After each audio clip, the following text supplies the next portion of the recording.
या ठिकाणी सर्वप्रथम मी आपल्याला सगळ्या शिक्षक दिनाच्या शुभेच्छा देतो आहे. आपण सर्वजण या ठिकाणी आपल्या पायावर उभे आहोत आणि आपण चालत आहोत आणि पुढची वाटचाल करणार आहोत. या सगळ्यांच्या मागे उभा असतो ताटकऱ्याने उभं राहायला शिकवणारे शिक्षक. तर शिक्षक ही जी व्याख्या करणं अनेकांनी अनेक पटीने वेगवेगळ्या प्रकारे केलेली आहे. मी त्यामध्ये पडत नाही, पण या ठिकाणी आपण जर बघितलं तर बऱ्याच लोकांनी आता या ठिकाणी विद्यार्थ्यांना बघितलं की आल्यानंतर शिक्षकांच्या पाया वगैरे पडले, बरोबर. पण फक्त प्रश्न कसा आहे, आमचे सोनावळ शहरात नाही आहे तिथे ते नेहमी म्हणायचे की चरण आणि आचरण याच्यात फरक असू नये. तुम्ही ज्यांचे चरण धरतात आचरण सुद्धा त्यांनी सांगितलेल्या गोष्टीप्रमाणे होते. आज होतंय काय, शिक्षक सांगतात त्याच्यामुळे आपण करतो का? मनाला विचारा, आपण नक्की शिक्षक सांगतो त्याप्रमाणे आपण वागतो का, त्याप्रमाणे काम करतो का? आणि जर खरोखर त्याप्रमाणे काम करत असू, त्याप्रमाणे वागत असू, तर माझी खात्री आहे की तुम्हाला कोणतीच समस्या येणार आणि तुम्ही नक्की पुढे व्हाल आणि खूप चांगलं वसईचं नाव पण मोठं कराल, तुमच्या स्वतःचं नाव मोठं कराल आणि तुमच्या घराचं सुद्धा नाव मोठं कराल. आपल्या संस्थेचं नाव ऑटोमॅटिकली मोठं असते. आता प्रश्न कसा आहे, तो तुम्हाला तो वाटत असेल की आयुष्य खूप सोपं आहे कारण आपण कला शिक्षक आहोत. कला शिक्षक आहोत म्हणजे आपण काहीही करायला मोकळे आहोत असं नसतं. शेवटी आपण जेव्हा जीवनामध्ये राहतो तेव्हा वेगवेगळ्या समस्या येतच असतात आणि त्या समस्या प्रत्येकाच्या जीवनात येणार आहेत. प्रत्येकाच्या जीवनामध्ये त्याला सॉल्व करावे लागणार आहेत आणि त्या सॉल्व करण्याच्या प्रत्येकाच्या पद्धती मात्र वेगळ्या वेगळ्या असतात. म्हणजे असं समजू नका की आपण केवळ कलाकार आहोत म्हणजे आपल्याला कोणती समस्या येणार. तर फक्त प्रत्येक समस्येची उत्तर वेगळं असतं. आपण ते उत्तर, आपल्या समस्येचं उत्तर आपल्याला शोधावं लागतं. आपण दुसऱ्याकडे मागून नाही चालत. दुसरा फक्त मार्गदर्शन करतो. शिक्षकाचा रोल हा मार्गदर्शकाचाच आहे, पण वाटचाल ही आपल्याला करायची. तो किसी ने कहा है पानी में गिरने से मौत नहीं होती, पानी में गिरने से मौत नहीं होती, मौत तो तब होती है जब तैरना नहीं.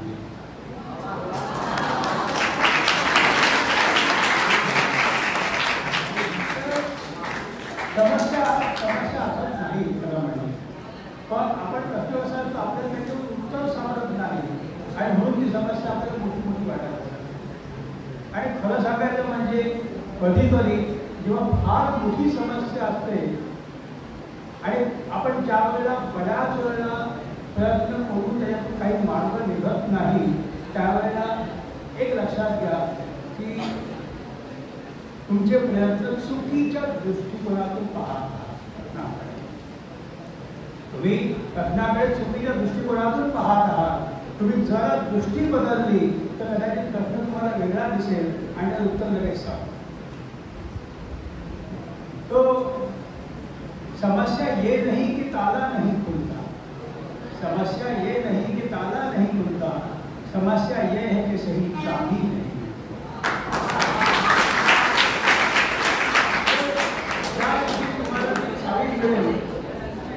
ज्या दिवशी जी चावी मिळेल त्या दिवशी तुम्हाला सगळ्या गोष्टी आपोआप उघडता येतील.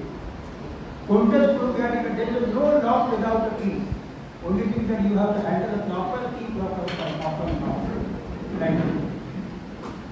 आता तुम्ही विचार करा की आम्ही सगळं आहे, आम्ही कलावंत आहोत, आम्हाला सगळं याची काय करू नये. कलावंताला सुद्धा बुद्धिमत्ता लागते आणि काही दृष्टिकोन लागते.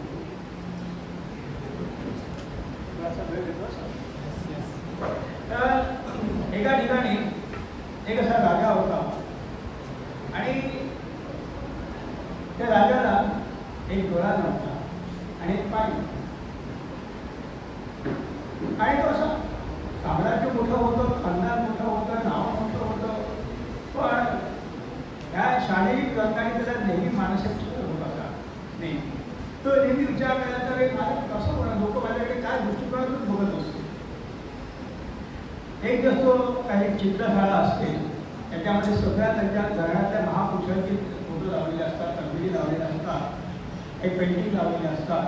त्या ठिकाणी फिरत असतो 1, 2, 3, 4 एकापेक्षा सुबक चांगल्या रुबाबदार पहाडी गॅलरीच्या प्रतिमेच्या त्या प्रतिमा असतात. आणि थोडी जागा पुढे खाली असते, तो इथे माझी प्रतिमा आहे का. तो मनावर विचार करतो की एक डोळा नाही, एक पाय नाही, माझी काय प्रतिमा या ठिकाणी जाऊ दे. मी गेल्यानंतर नाही, मी असताना या ठिकाणी प्रतिमा उभी राहते. बघूया चांगल्यात चांगली कोणती प्रतिमा या ठिकाणी मिळते. तर तो राज्यामध्ये सगळेजण आलेले देवाटी पेटवतो की माझी जी चांगल्यात चांगली सुबक प्रतिमा या ठिकाणी उभं करून दाखवेल त्याला भरपूर बक्षीस मिळेल. आता राजा बक्षीस देणार म्हटल्यानंतर काय गडगडीची संपत्ती देणार असं येतच नाही. बऱ्याच जणांच्या मनात आलं, पण ते विचार करून थकले की एक डोळा नाही आणि एक पाय नाही, या राज्याची सुबक कशी चित्रपती उभी करणार. तर त्या ठिकाणी 25 वर्षाचा एक तरुण आला, म्हणतो की मी प्रतिमा मेला कारण काय सगळे म्हटले आज संपला काय, उद्या 2 दिवसाचा घेऊन येणार, राजाला काय आवडला आणला आहे आणि राजा फाशी दिला. 2 दिवसांनी दरबार भरला आणि त्यांनी प्रतिमा आणली. त्याच्यावरती त्या ठिकाणी कव्हर होतं, ते कव्हर बाजूला केलं. पहिलं राजाने बघितलं, राजाच्या चेहऱ्यावर प्रफुल्लित झाला. पण सगळ्यांना दरबारचं प्रत्येकाने दाखवलं आणि दरबारच्या प्रत्येकाने वा ह्याच्यापेक्षा सुंदर प्रतिमा असूच शकत. अरे कल्पकतेचा विचार कसा केला होता त्यांनी की राजाने एका घोड्यावरती उभं केलं. आता घोड्यावर अश्वारूढ असल्यामुळे एका बाजूला पाय दिसतो, दुसऱ्या बाजूला पाय दिसतच नाही. आणि त्याच्या हातामध्ये एक धनुष्य दिलेलं होतं आणि धनुष्याचा नेम धरायचा असं दाखवलेलं होतं. आणि नेम धरताना एक डोळा बंदच लागतो, जो डोळा ज्यांचा नाही तो डोळा बंद दाखवलेला होता, जो पाय नाही तो अश्वाच्या मागे गेलेला होता. अशा रीतीने कल्पकतेने ती प्रतिमा उभी केलेली होती आणि त्याच्यामुळे त्याला मोठी राजकीय बक्षीस झाली.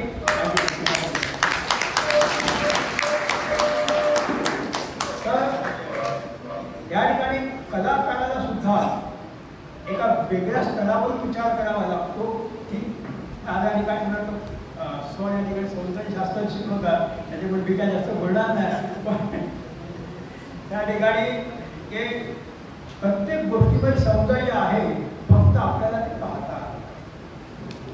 आता ते या ठिकाणी त्या काय दृष्टी नाही आहे फक्त, पण मी बोलता बोलून गेलो त्या ठिकाणी की सौंदर्य प्रत्येक ठिकाणी आहे, पण ती नजर प्रत्येक ठिकाणी असं आणि ती नजर ज्याला प्राप्त होते तो चांगला चित्रकार.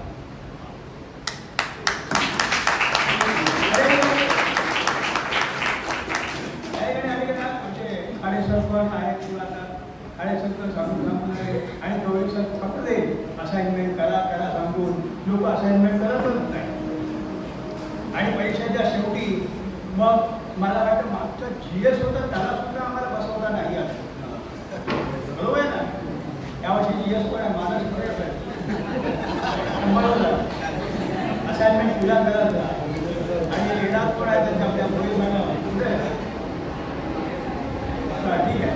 तर या ठिकाणी आपल्या जे आहे ते असाइनमेंट व्यवस्थित पुरा झाल्या आणि असाइनमेंट होत का नाही ह्याचा जर विचार केला ना तर मला ते असं वाटतं आपल्याला खूप चांगलं करायचं आहे, आपल्या चुका होऊ नयेत म्हणून उद्या करू, त्या चांगल्या मूडमध्ये करू, आणखीन चांगल्या मूडमध्ये करू असं प्रयत्न टाळायचं. वेळ आहे पण आज मूड नाही झाला का आज चुका होते.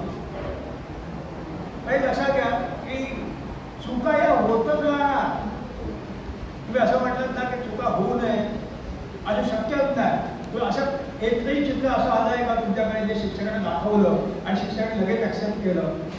नाही होत, नाही होत. तर काहीतरी सुधारणा सांगणार शिक्षक काय त्यांचं काम आहे. तर या ठिकाणी तुम्ही लवकरात लवकर असाइनमेंट पुऱ्या करायला पाहिजे. चुकांची काळजी करू नका. आयुष्यात भरपूर चुका करायच्या, मी तर म्हणतो खूप चुका करा. गलती करो, बार बार करो, हर बार करो. गलती करो, बार बार करो, हर बार करो, लेकिन एक बार की गलती दूसरी बार